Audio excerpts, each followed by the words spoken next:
Hello again. My presentation is about mostly Markdown. That's where the title comes from. Some background. As a group, we were discussing what should we present on in the OT day, throwing out ideas about, and then I sort of, as a joke, said I can always rant about Markdown. That was a joke, but I didn't use my joke voice, so Radu thought I was being serious. So sometime later I noticed that I have a slide ranting about Markdown. And I suppose at the time I was rather annoyed with Markdown because I was actively implementing new features to the lightweight DITA plugin that does stuff with Markdown. But as it turns out, I've gotten older, wiser, and I don't really want to rant about Markdown anymore. So this isn't really a ranting about Markdown anymore. So I'm still working for Wunderdog. I do not participate in the lightweight DITA subcommittee. I feel that it's better use of my time and other people's time if I don't participate and I just focus on implementing things. I started my implementation journey with lightweight DITA and Markdown years back. This talk is similar that I gave in 2017. I think it was in Berlin at the time. And all the foundations of the Markdown plugin are still the same. Nothing really has changed. I've added new features.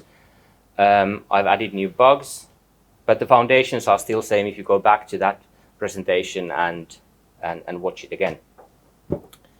But I've noticed that use of Markdown with DITA has increased. At least I've gotten more feature requests, more bug reports, and I've actually gotten like bug fix patches from Oxygen. So I think that means more people are using Markdown with DITA and not necessarily with DITA with Open Toolkit, because you can use Markdown with Open Toolkit without having like real DITA around for anything.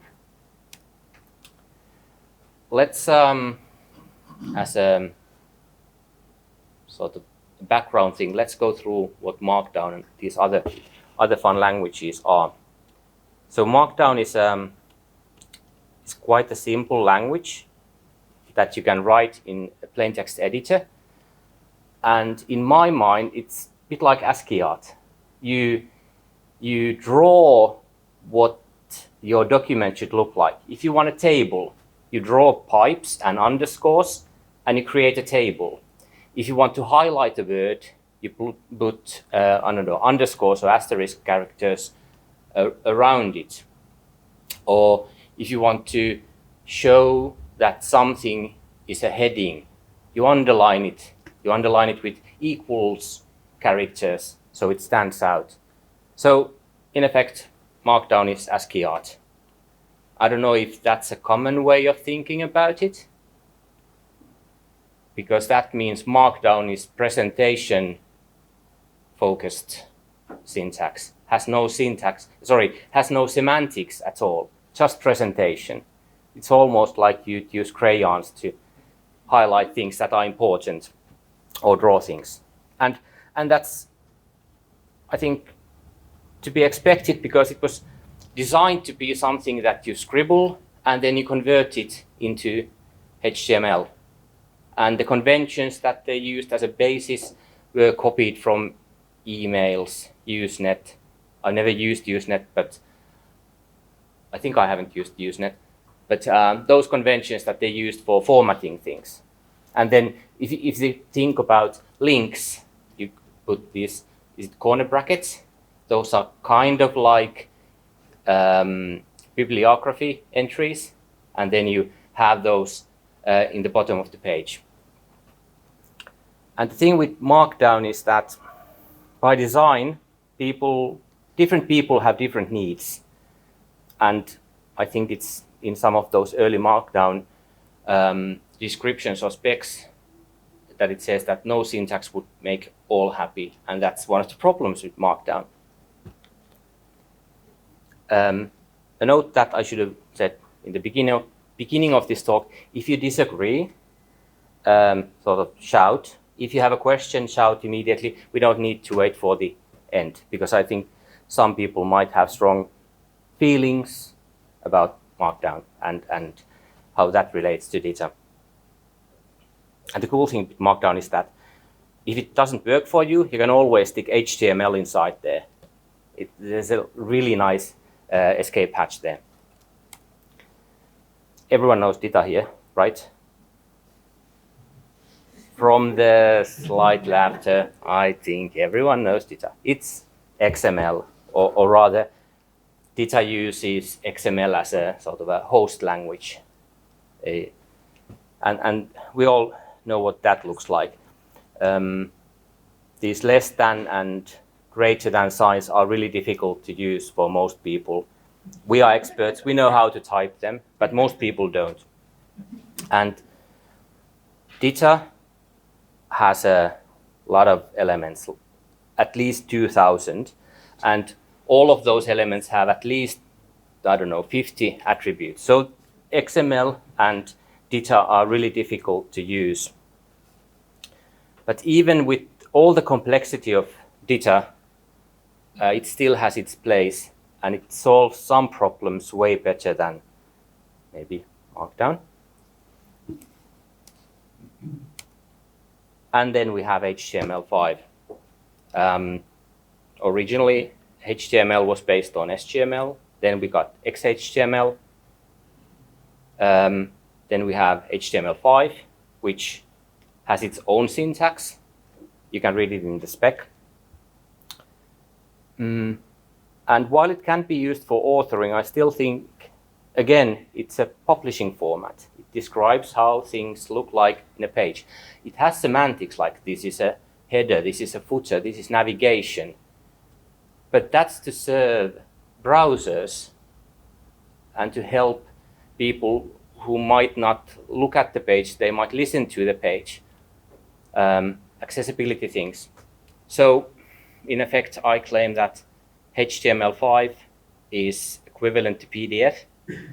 It's just that it's a one really long page, and if you resize the window, things are reflown, but it's still presentation focused format, and a format for building single page apps and so forth. At least these days it's something like that, or more like that. If you go to the website for your local government, you probably don't want to have a single page app with lots of dynamic functionality. You want just plain text, and HTML works there, but you also have things like the Slack client on your web browser. That HTML again.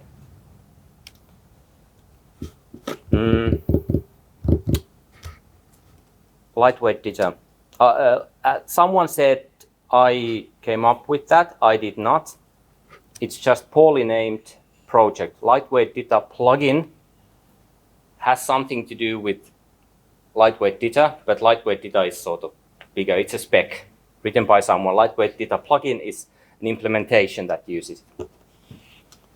But lightweight DITA is something that tries to retrofit DITA into different syntaxes.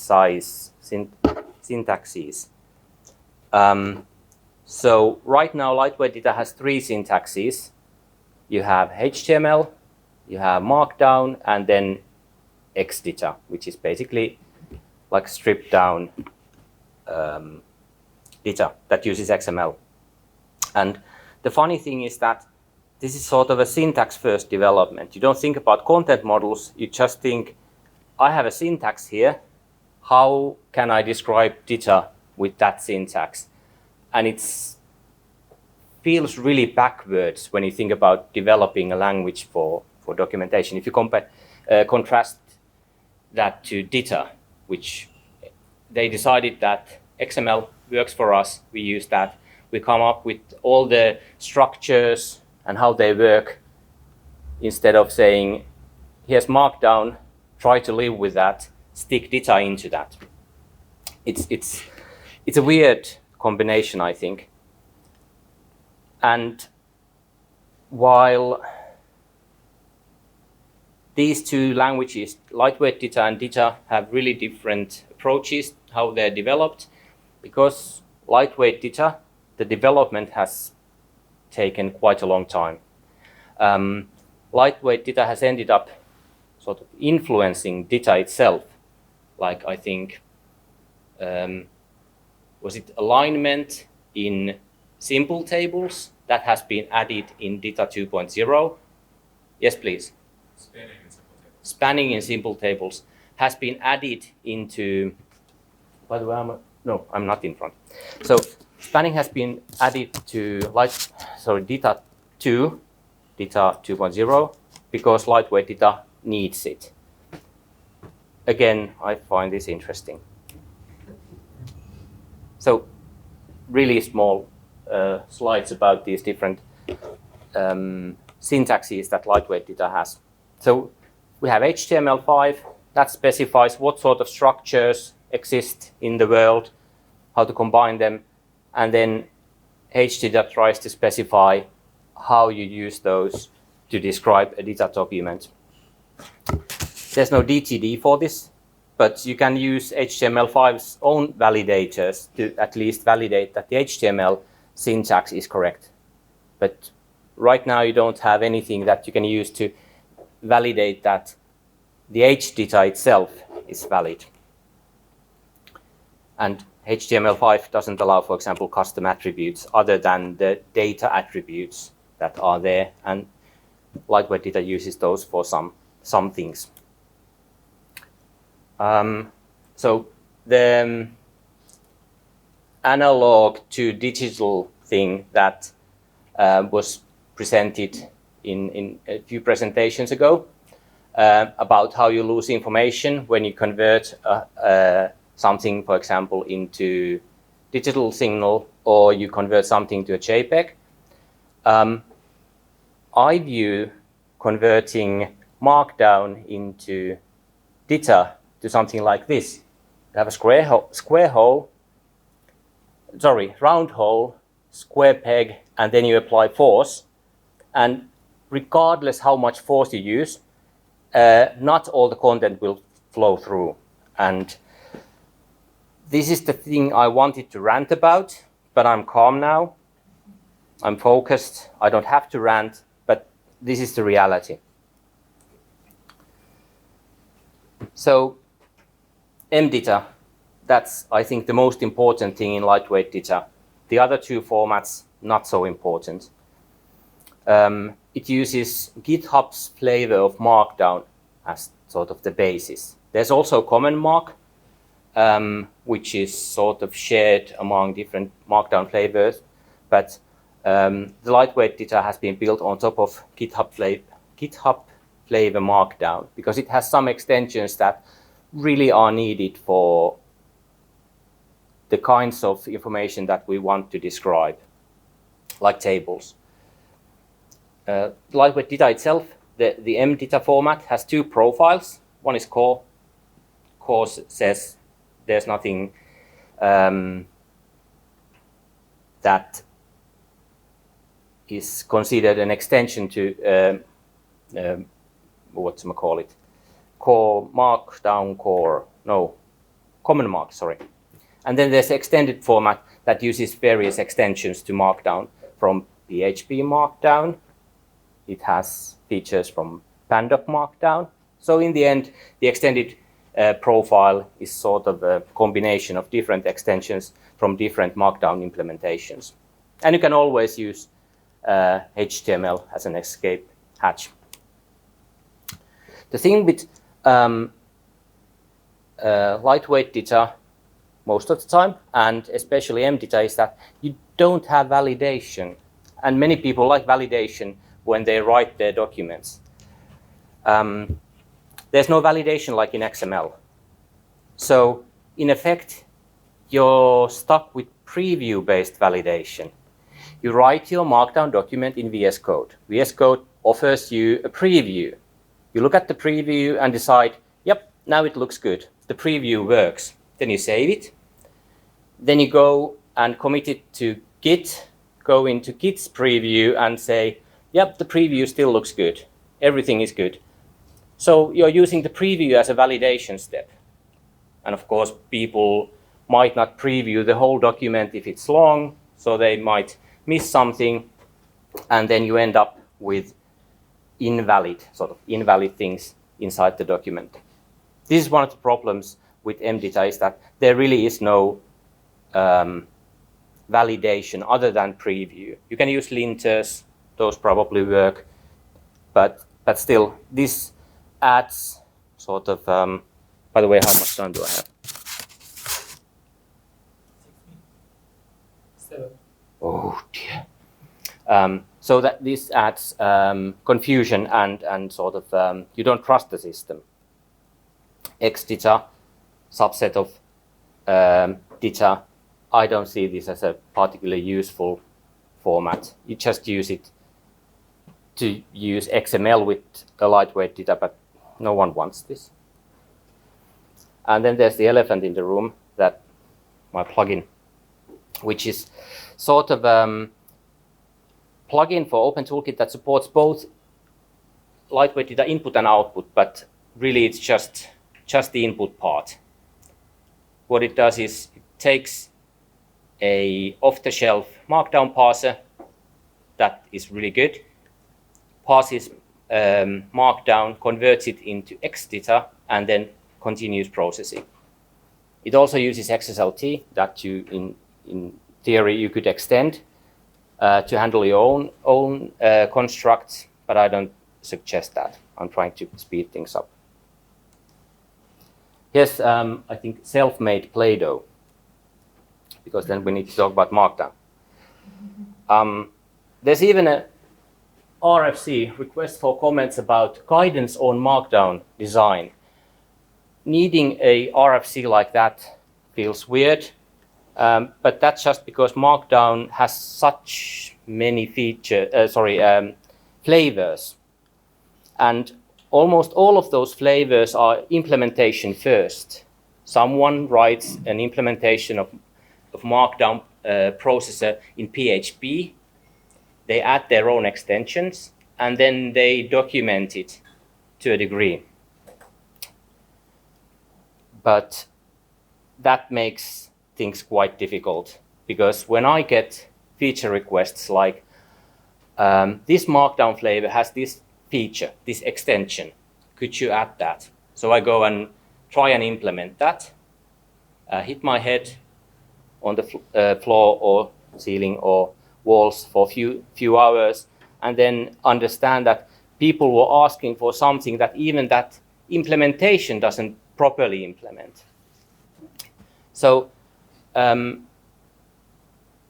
it's sort of an unstable environment, because you're trying to implement in lightweight DITA plugin things that might not even work in the original implementations. And it's clear that if you look at those extensions and those implementations, people have really different places they come from, because I come from sort of a DITA background. If I look at the Markdown file, I see DITA, because I see the structure there. But not everyone comes with those ideas and that background. So they might think that there's no reason why you should be able to add profiling attributes to a row in table, just the paragraphs inside the cells, when I think being able to add profiling attributes to a row in a table is a really useful thing to have.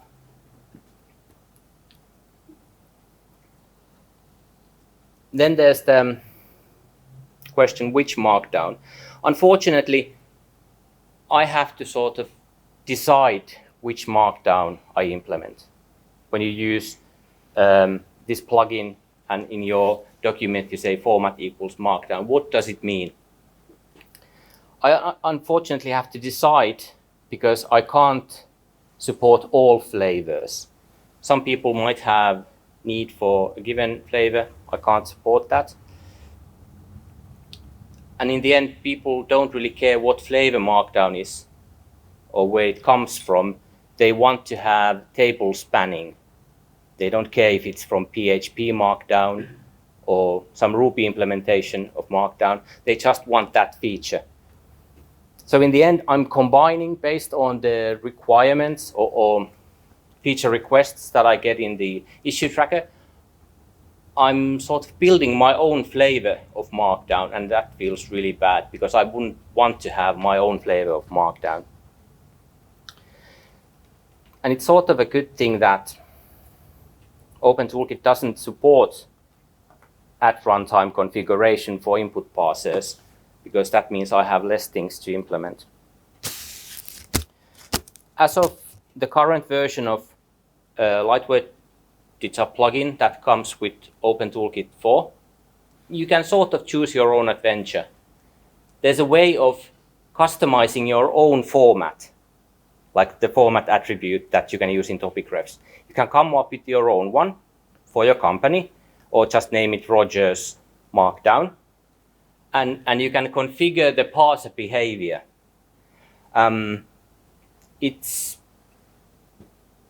something that some people might want to have as a runtime option. You convert some things, you say, this time this Markdown should be treated like this, but it's not a good idea. It would be equivalent to being able to say, now that I'm parsing, like today, I'm parsing this file, I want DITA to behave like this. I want these domains to appear and not tomorrow. But that's not a stable solution.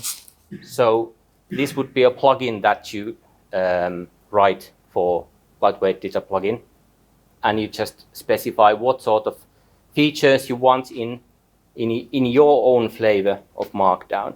And I think that's where we need to move as a community, as I feel that lightweight DITA's mDITA is too restrictive for many people. So I, as an implementer, I'm trying to create a system where you can configure the features you need and you just use those in your own company. You won't be able to interoperate with other companies with that data. For that, you need proper DITA. But I think configuring your own is the way that we need to go forward. Lightweight DITA isn't finished yet. It's still a draft. Can I go over it? Okay. That's something I could rant about. It's taking a long time to get that sorted. I understand why it's taking such a long time, but it's frustrating that lightweight DITA is still isn't out. If you want to follow the development of lightweight DITA, go and look at the Git repo. They have a pretty decent spec there already. For my personal use, I have a preview of the spec that I use when I implement stuff. And looking at the docs they have right now, it's starting to look pretty good. So I'm hopeful that lightweight DITA will be done soon. Things I would still like to add in the future for the Markdown support. Of course, support the whole spec, support even more flavors of Markdown, maybe all of them. At some point when the lightweight DITA subcommittee decides on a file extension for maps, I'll implement that, so you don't have to have your maps in DITA and your documents in Markdown. You can use only Markdown. That would be wonderful. Improve the error messages. That'll be brilliant. And the performance, of course, right now, parsing Markdown is a bit slow due to reasons. It would be good if I were able to improve that. Make it more configurable so that you're able to, again, build your own Markdown flavor. Then that's in the wrong slide. The conditional, for example, if output class is poop, That was supposed to be in my previous slide, previous talk. And then add validation, because, like I said, without validation, you can't be sure your system works. Thank you. I don't have time for questions.